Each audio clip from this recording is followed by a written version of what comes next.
जय हिंद दोस्तों। इस वीडियो में हम आपको हिंदी के 2 नंबरिया और 5 नंबरिया सब्जेक्टिव क्वेश्चन बताने वाले हैं। दोस्तों अभी आप लोगों का हिंदी का पेपर नहीं हुआ, लेकिन आप लोग पहले से 2 नंबरिया और 5 नंबरिया क्वेश्चन पर ज़्यादा ध्यान भी नहीं दिए हो, याद किए हो तो ज़्यादा ऑब्जेक्टिव क्वेश्चन याद किए हो। ठीक है, अच्छी बात है। ऑब्जेक्टिव क्वेश्चन 100 पूछेगा 50 तो आप आसानी से टिक लगा दोगे, लेकिन सब्जेक्टिव क्वेश्चन भी तो 50 नंबर का है। सब्जेक्टिव क्वेश्चन भी तो देखना है आप लोगों को। ठीक है, तो आप लोग चिंता मत करो, जो मैं आपको सब्जेक्टिव क्वेश्चन बता रहा हूँ उसको एक बार समझ लो। देखो आपको रटने की जरूरत नहीं पड़ेगा, केवल आप मेरी बात को सुन लेंगे कि सर कैसे पढ़ रहे हैं, कैसे समझा रहे हैं, आप आराम से लिख दोगे एग्जाम में। और ऐसे ही आपको लिखना भी है, तभी आपको फुल नंबर मिलेगा। रट कर नहीं लिखना है, नहीं तो नंबर कट जाएगा। ठीक है, चलो मैं स्टार्ट करता हूँ। सब लोग वीडियो को लाइक कर दो, चैनल पर पहली बार है चैनल को सब्सक्राइब करो। संस्कृत का भी आपको सब्जेक्टिव क्वेश्चन मैं दूंगा। ठीक है, देखो क्वेश्चन से रंगपा कौन था, वो मंगमा से क्या चाहता था। ये क्वेश्चन आएगा 5 नंबर का। ठीक है, ये आएगा तो 5 नंबर का आएगा। ठीक है, देखो जी उत्तर में हम लोग लिखेंगे रंगपा मंगमा के गांव का ही एक शौकीन मिजाज जुआड़ी था। एग्जाम में पूछता कि रंगपा कैसा लड़का था, तो एक जुआड़ी था। रंगपा कैसा था, तो एक जुआड़ी था। ये एग्जाम में ऑब्जेक्टिव में क्वेश्चन पूछा जा चुका है। तो रंगपा मंगमा के गांव का एक शौकीन मिजाज जुआड़ी था।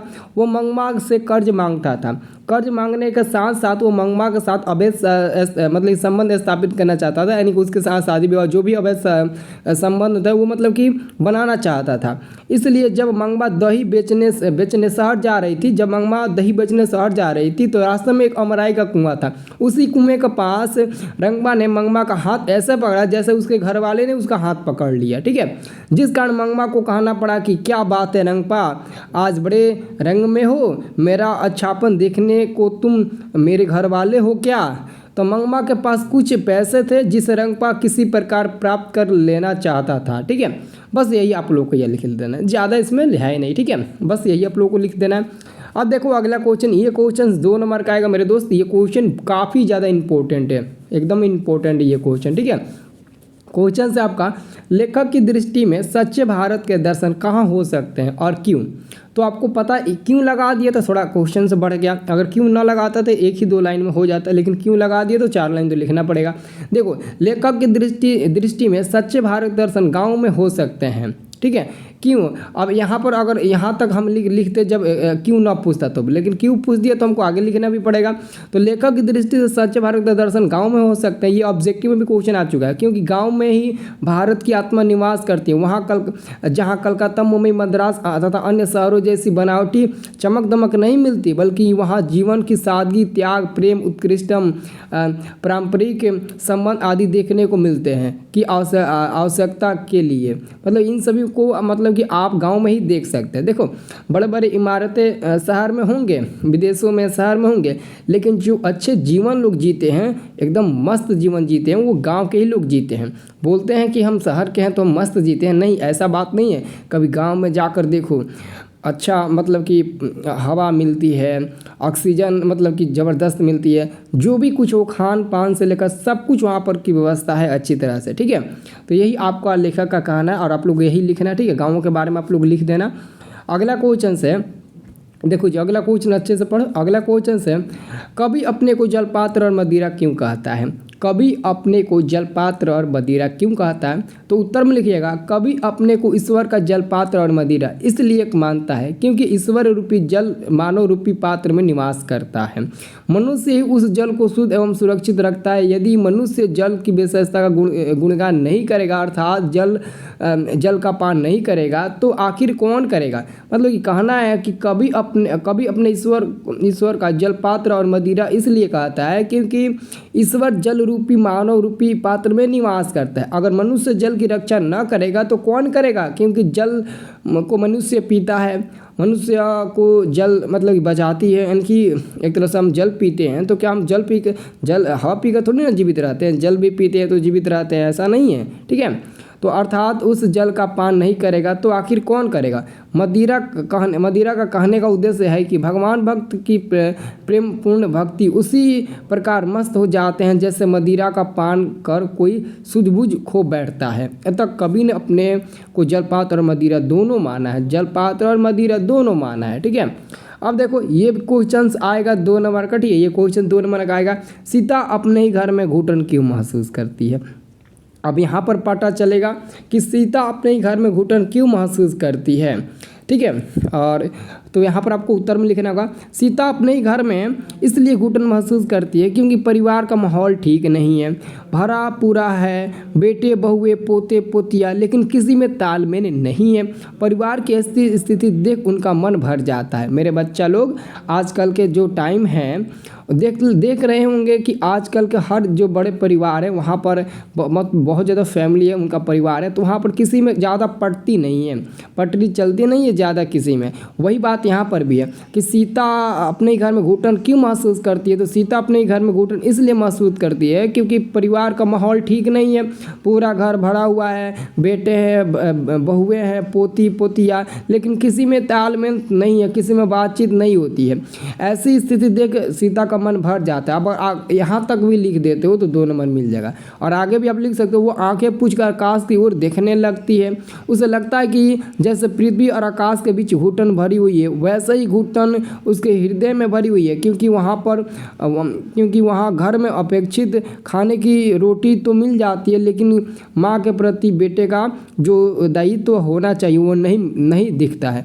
जैसा कि आप लोग देखते हो कि सीता का कहने का मतलब है कि बेटे तो हैं, लेकिन बेटे को अपने जालों में फंसा कर रखी है उसकी पत्नियाँ।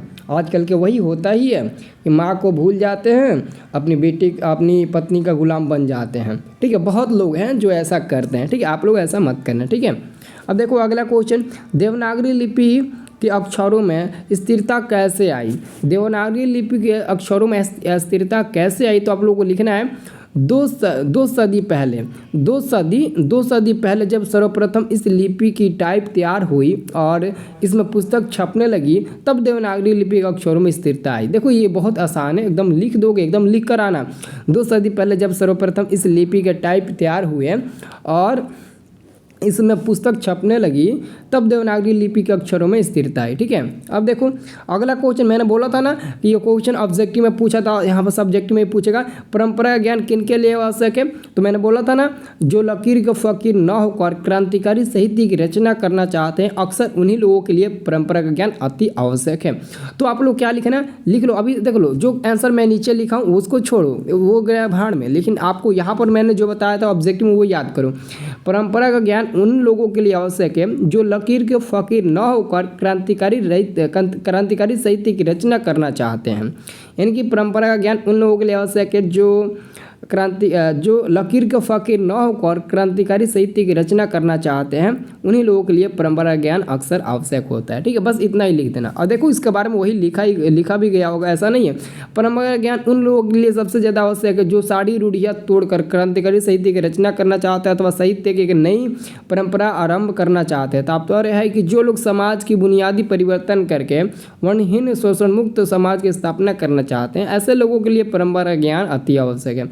जो भी तरीका आपको अच्छा लगे, जो मैंने आपको जो बताया था मौखिक, वो आपको अच्छा लगेगा, वही आप लोग लिखिएगा। ठीक है, अब देखो अगला प्रश्न है कि नृत्य की शिक्षा के लिए पहले बिरजू महाराज किस संस्था से जुड़े और वहाँ किनके संपर्क में आए?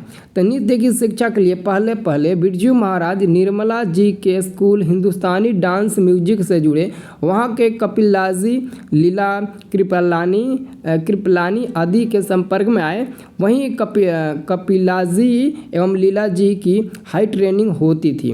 तबले के बोल जिन पर नर्तक नाचता और ताल देता है उन्हें कर लेते हैं। ठीक है, अब देखो ये वो छोड़ो, वो नहीं पूछेगा, मैं इतना आपको चैलेंज देता हूँ, ये क्वेश्चन से नहीं पूछेगा। ठीक है, उसको मत याद करो। ठीक है, हाँ ये देखो जब कभी अगले जीवन में क्या, हाँ ये क्वेश्चन आ सकता है, ये क्वेश्चन इंपॉर्टेंट है, जीवनानंद दास द्वारा है। कभी अगले जीवन में क्या बनने की संभावना व्यक्त करता है और क्यों? कभी अगले जीवन में अबाबिल, कौवा तथा हंस बनने की संभावना प्रकट करता है। कभी की ऐसी इच्छा इसलिए है क्योंकि मनुष्य बनने पर ध्यान टहलाती फसल के सौंदर्य का वर्णन कर बंगाल की संपन्नता प्रकट करेगा। अबाबिल बनने पर अपनी मधुर आवाज़ से वातावरण को मधुमय बना देगा। कौवा बनने पर पेड़ की डालिया पर झूला झूलते हुए काँव काँव की आवाज़ से लोगों को जगाकर कर्मपथ पर बढ़ने की प्रेरित करेगा तथा हंस बनकर न्याय अन्याय में भेद करना सिखाएगा। वाह क्या गजब का क्वेश्चन है और क्या गजब का इसका आंसर है। वाह भाई वाह। इसको अच्छे से याद कर लेना, ठीक है। ये क्वेश्चन पढ़ने में नहीं लगता ही आएगा, लेकिन ये आंसर से लगता है ये क्वेश्चन पक्का आएगा, ठीक है। इसको पक्का समझ लो, ठीक है, एकदम पक्का इसको समझ लो, ठीक है। चलो अगला क्वेश्चन देखो। अगला क्वेश्चन आपका गांधी जी बढ़िया शिक्षा किसे मानते हैं? तो आपको क्या लिखना है? गांधी जी के अनुसार अहिंसक प्रतिरोध सबसे उदात्त और बढ़िया शिक्षा है, ठीक है। गांधी जी के अनुसार अहिंसक प्रतिरोध तथा उदात्त और बढ़िया शिक्षा है ऐसी शिक्षा जिससे बालक जीवन संग्राम में प्रेम से घृणा को, सत्य से सत्य को तथा कष्ट सहन से हिंसा को आसानी से जीतना सीखे, वही बढ़िया शिक्षा है। वेरी गुड, ठीक है। अब देखो अगला आपका है 22 नंबर। जी देखो 22 नंबर आपको कैसे लिखना है, ठीक है। कितना है? हाँ यहाँ पर इतना है ना, ठीक है। 22 नंबर प्रश्नों को देख लो। 22 नंबर प्रश्न है, बेटे के आंसू कब आते हैं और क्यों? बेटे के आंसू कब आते हैं और क्यों? तो बेटे के आंसू तब आते हैं जब माँ बेटे अर्थात अंगा का सही उच्चारण नहीं कर पाता है। तात्पर्य है कि जब व्यक्ति जीवन की कठिनाइयों से उब जाता है, उसे अपने लक्ष्य की प्राप्ति में संदेह जान पड़ता है, तब उद्गिरनातव आंखें में आंसू आ जाते हैं, अथवा ऐसे कहे कि निराशा की स्थिति उत्पन्न होने के कारण आंसू आ जाते हैं, ठीक है। अब देखो अगला आपका है 23 नंबर। 23 नंबर क्वेश्चन है कि डुमराव की महत्ता का कारण बताइए। डुमराव की महत्ता का कारण क्या है? तो विश्व प्रसिद्ध शहनाई वादक उस्ताद बिस्मिल्लाह खां का जन्म स्थान डुमराव था, इसी कारण डुमराव की महत्ता है। साथ ही शहनाई में प्रयुक्त होने वाली रीड नरकट इनकी एक प्रकार का गन्ना सा पौधा जो खोखले होता है, डुमराव में नूरोन नदी के किनारे पर पाई जाती है। इनके परदादा उस्ताद सलाद हुसैन खां डुमराव के ही निवासी थे। बस यही लिखना है, ठीक है। अब देखो ये क्वेश्चंस पढ़ लो, ये क्वेश्चंस इंपॉर्टेंट है, ठीक है। ये क्वेश्चन इंपॉर्टेंट है। ये आपका 24 नंबर क्वेश्चन इंपॉर्टेंट है। कवि को वृक्ष बूढ़ा चौकीदार क्यों लगता है? तो ये क्वेश्चन आसान है, आप लोग लिख सकते हो। कवि को वृक्ष बूढ़ा चौकीदार इसलिए लगता था क्योंकि वो हर क्षण सीना ताने दरवाजे पर तैनात रहता था। जिस प्रकार चौकीदार घर की सुरक्षा में दरवाजे पर खड़ा रहता है, उसी प्रकार वृक्ष कवि के दरवाजे पर सदा लहरता रहता था, जो इस बार लौटने पर नहीं था, ठीक है। यही आपको लिखना है, ठीक है। तो इसको आप अच्छे से समझ लेना। बाकी और 7 बचा हुआ है, तो 7 बचा हुआ है तो अगले वाले वीडियो में आपको दे देंगे, ठीक है। उसके बाद से आप लोगों का टेंशन छोड़ दो सब्जेक्टिव क्वेश्चन का। ऑब्जेक्टिव क्वेश्चन में भिड़ जाओ, ऑब्जेक्टिव क्वेश्चन भी दे रहे हैं आपको, ठीक है। जल्दी से चैनल को सब्सक्राइब करो। अब ऑब्जेक्टिव क्वेश्चन जो देंगे उसमें से पूरा क्वेश्चन फंसेगा। देख लो मेरा ज़बरदस्त ऑब्जेक्टिव क्वेश्चन सोशल साइंस में प्रथम पाली में तो पूरे बच्चों ने गर्दा मचा दिया था। सेकेंड पाली का जो सोशल साइंस का पेपर था वो पूरे बिहार में सभी लड़कों का कष्ट हुआ है, सेकेंड पाली वाला, ठीक है। और यहाँ पर कई मतलब कि टीचर्स के द्वारा कंप्लेन भी किया गया है बिहार बोर्ड की तरफ, बिहार बोर्ड में, ठीक है। क्योंकि सेकेंड पाली का जो पेपर था वो अलग ही डिजाइन का पेपर आया था सोशल साइंस का, ठीक है। मानना था कि सोशल साइंस का जो सेकेंड पाली का पेपर था वो बहुत ही घटिया पेपर था, मतलब कि लग रहा था पूरा आउट ऑफ सिलेबस से क्वेश्चन आप लोगों से पूछा गया है सोशल साइंस में, ठीक है।